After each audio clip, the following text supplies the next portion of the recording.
एक छोटे से गांव में, जहां पहाड़ और जंगल एक दूसरे से मिलते थे, एक गरीब लकड़हारा रहता था जिसका नाम रामू था। रामू हर दिन जंगल में लकड़ियां काटता और उन्हें बाजार में बेचकर अपने परिवार का भरण पोषण करता था। उसकी जिंदगी साधारण थी, लेकिन एक दिन सब कुछ बदल गया। एक सुबह जब रामू सूखी लकड़ी के तलाश में गहरे जंगल में भटक रहा था, उसे एक पुराना टूटा हुआ संदूक मिला। संदूक के ऊपर धूल जमी थी और उसका ताला जंग से ढका हुआ था। उत्सुकता से उसने उसे खोला तो अंदर सोने के सिक्के चमक रहे थे। रामू की आंखें चमक उठी।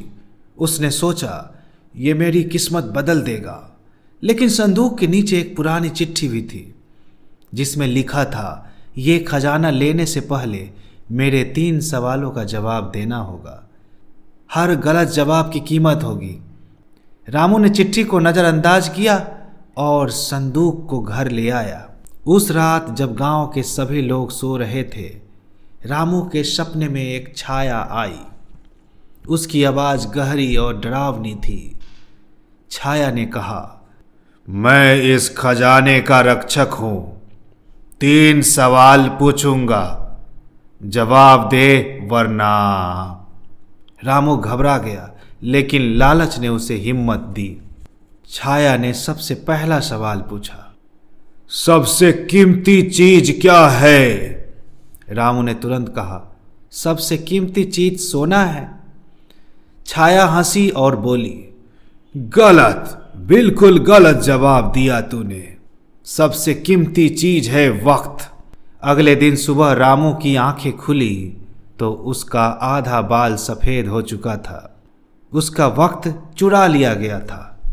अगली रात छाया फिर से उसके सपने में आई और दूसरा सवाल पूछा, सबसे बड़ा बल क्या है? रामू ने सोचा और कहा, पैसा। पैसा ही सबसे बड़ा बल है।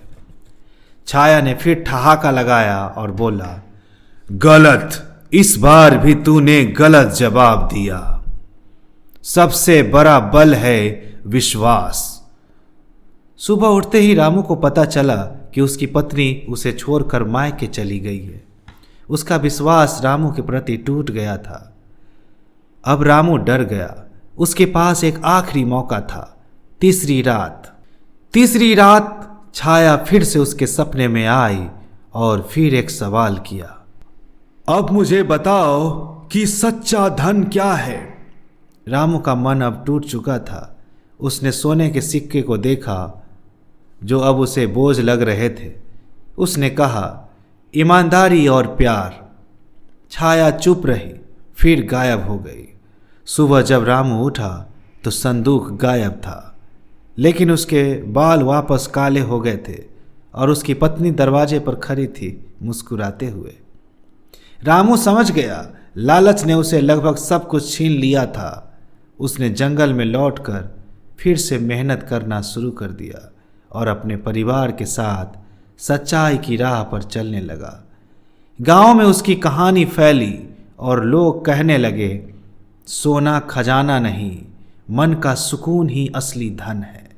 धन्यवाद दोस्तों। अगर ये कहानी आपको पसंद आई हो तो वीडियो को लाइक करके चैनल को सब्सक्राइब कर दें, ताकि इस तरह की मोटिवेशनल कहानियाँ आपको हर दिन सबसे पहले मिलती रहे। धन्यवाद।